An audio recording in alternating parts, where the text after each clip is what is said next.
Allons nous intéresser à nos voisins anglais qui peut-être n'ont pas une excellente réputation en cuisine. Alors ils se sont dit, tiens, si on demandait à quelqu'un pour faire notre boulot à notre place.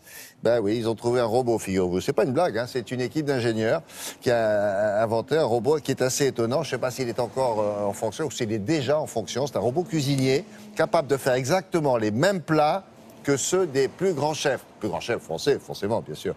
Et ça avec une précision parfaite, dont on va vous parler maintenant, Loïc. Je ne sais pas s'il a goûté. On est sûr du coup, là, Loïc, bonjour.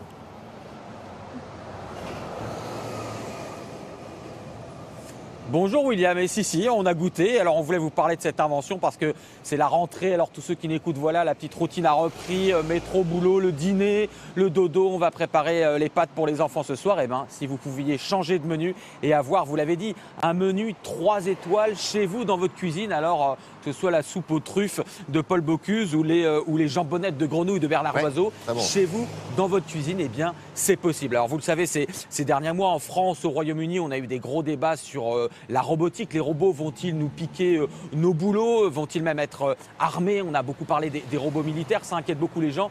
Effectivement, en tout cas, ce robot-là va vous paraître beaucoup plus sympathique et va effectivement vous faire peut-être voir la cuisine britannique sous un autre angle. Nous avons été tourner cette assez étonnante invention dans son laboratoire près de Londres avec Christophe Aubert. Il chauffe, il touille, il mixe. Ce Terminator-là n'est pas venu éradiquer l'humanité.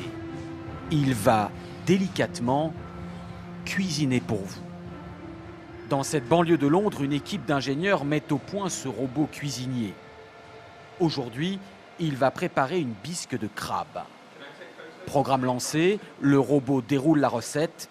Il connaît la température exacte de cuisson, le moment où mélanger les ingrédients, le bon dosage pour l'assaisonnement et la petite touche finale avant dégustation par les humains.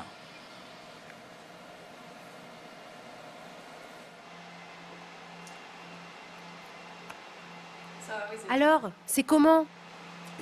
C'est bon. C'est ma vision du futur. Selon moi, dans l'avenir, les gens voudront tous les choix possibles disponibles dans l'instant. C'est l'idée de cette invention, préparer immédiatement des plats identiques à ceux des grands chefs. Ce sont bien des grands chefs qui ont conçu la recette. Grâce à la technique du motion capture utilisée au cinéma, les gestes professionnels de ce chef bardé de capteurs ont été enregistrés au centimètre près. Le robot cuisine exactement comme l'a fait le chef. Même mouvement, même doigté, il reproduit exactement le même plat et il est parfait à chaque fois. Le marketing et les publicités sont déjà prêts.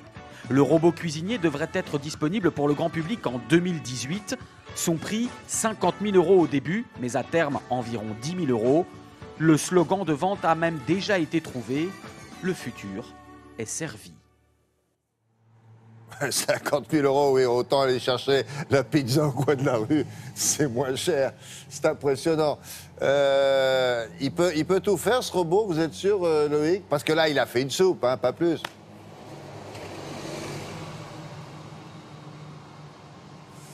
Oui, alors déjà vous avez raison, avec 50 000 €, on peut quand même s'offrir pas mal de dîners, même 3 étoiles. Mais effectivement, le prix devrait baisser. En théorie, oui, il peut faire absolument tous les plats. Vous avez vu, en fait, ça va se télécharger comme des logiciels. Vous allez pouvoir avoir un plat, vous le téléchargez et il est fait en théorie de manière absolument parfaite. Mais actuellement, le robot est bridé. Vous ne l'avez pas vu prendre un couteau et couper des choses, tout simplement pour des raisons de sécurité. Pour l'instant, il n'y a pas encore la législation qui permet de confier un couteau à un robot. Donc là, il faut tout lui préparer quand même avant, tout lui couper. Et puis, une chose très importante, vous l'avez vu aussi, ce robot ne fait pas encore la vaisselle. Il ne range pas tout ce qu'il vient de faire, toutes les casseroles sales. Vous voyez, il reste encore aux humains quelques jolies petites tâches bien sympathiques. Ouais, bien sûr. Et puis aller faire les courses aussi. Bon week-end.